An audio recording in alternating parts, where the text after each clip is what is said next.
خلاص الدراسة دخلت، يعني الجامعات واللابات ابتدت. هتقولي ايه اللي دخل اللابات في الدراسة؟ يا صاحبي اللابات دلوقتي بقت مهمة جدا للدراسة. اذا كنت انت في جامعة فانت محتاج لاب، او انت بتشوف محاضرات اونلاين وبتفتح زوم فانت محتاج لاب، عشان ببساطة لو انت بتفتح زوم او تشوف محاضرات اونلاين تقدر تشوف حلو. لو انت في جامعة فانت تحتاج اللاب ده في الشغل بتاع الجامعة. فانا النهاردة جايب لك لابات من اول 10,000 جنيه ولغاية 30,000 جنيه، على حسب طبعا كل فئة وكل مرحلة من اللاب ده بيتوجه لمين. اول لاب معانا وهو ال HP EliteBook 845G7، قوة الأداء مع خفة التصميم. لو نفسك في لاب حديث وأنيق وسريع ينجز معاك كل شغلك، ال HP EliteBook 845G7 يبقى هو الحل المثالي. هتقولي طيب ليه؟ اقولك ببساطة لانه بيجي بمعالج رايزن 5 برو 4650U، جيل حديث، كفاءة وأداء قوي، متعدد المهام. هتقولي بس كده؟ اقولك لا، ده بيجي مع 16 جيجا رام DDR4، يعني أداء سلس حتى مع البرامج التقيلة. هتقولي بس كده؟ اقولك لا، ده بيجي مع 256 جيجا SSD، يعني فتح ويندوز في طلقة. هتقولي بس كده؟ اقولك لا، ده بيجي مع كارت AMD راديون 512 مدمج 512 ميجا، ما تسرحش بخيالك، مع شاشة فول HD ووضوح ودقة ألوان مبهرة، وزن خفيف وسهل التنقل.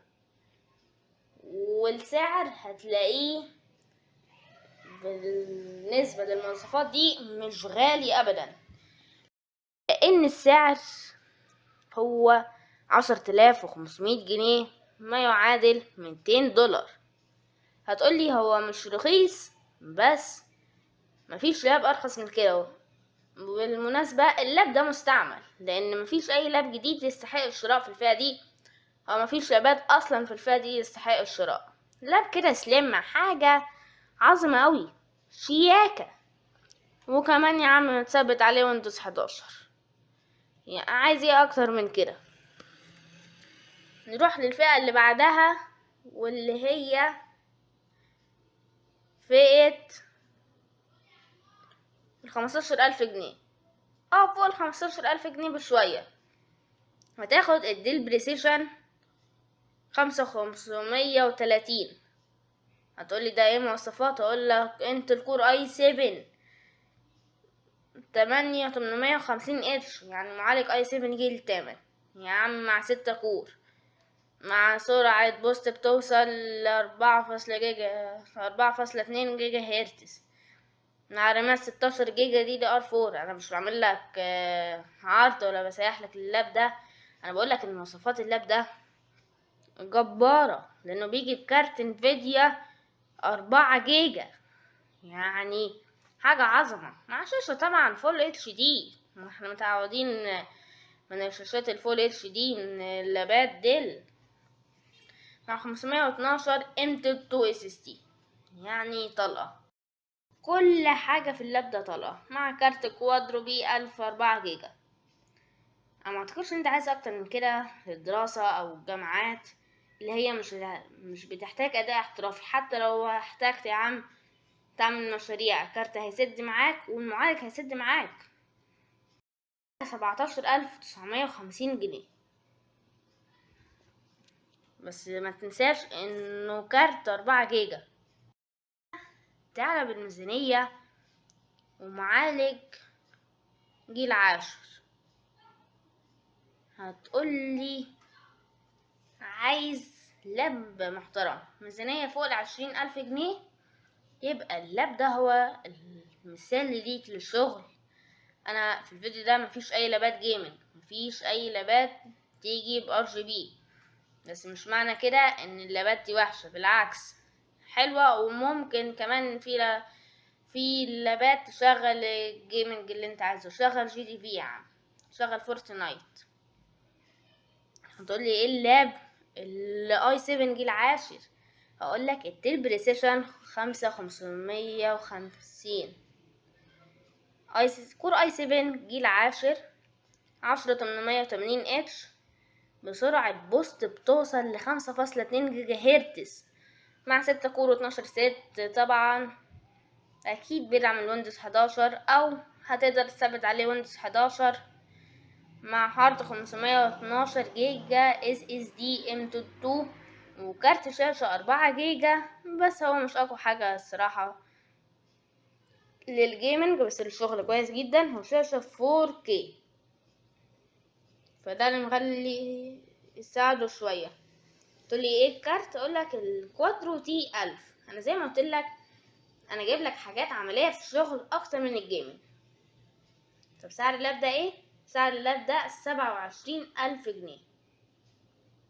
انا عارف ان انت اتخطيت دلوقتي من السعر، بس اللاب ده مخصص بقى للمصممين والجامعات اللي بتحتاج سي دي، الجامعات الهندسية وكمان جامعات البرمجة التقيلة. يعني انت لو في سنة دلوقتي بتاخد برمجة تقيلة يبقى اللاب ده ليك. اخر اللاب ده بقى بيجي بكارت جيمنج اخيرا، هو برضو ديل شاشة 4K. اللاب اللي معانا هو الديل اكس بي اس 15 9500. اللاب ده بص مع تجربة، يعني انت ممكن تشوف ليه تجارب جيمنج وتجارب شغل. طبعا برضو بيجي بمعالج كور اي 7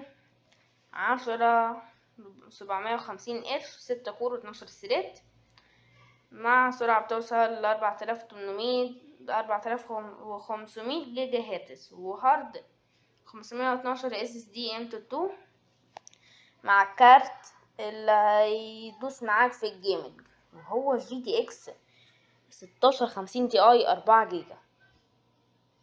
طب سعره كان 27,750 جنيه. عايز تعلى بقى الحاجة احترافية انا معاك، وهو هيكون بمعالج جيل 12 بس اي 5 وكارت ار تي اكس. بس هو مش افضل حاجة، يعني بيكون فيه عيوب. هتوصل لفئة 30,000 جنيه. هو لينوفو لوك 15 اتش اكس 9 ده بيجي بكارت ار تي اكس 3050 ومعالج اي 5 12520 اتش اكس مع رامات 16، او لو لقيت نسخة ال8 هترفعها ل16 DDR5 وهارد 512 جيجا اس اس دي M.2. لاب ده لاب جيمنج والاعمال الاحترافية.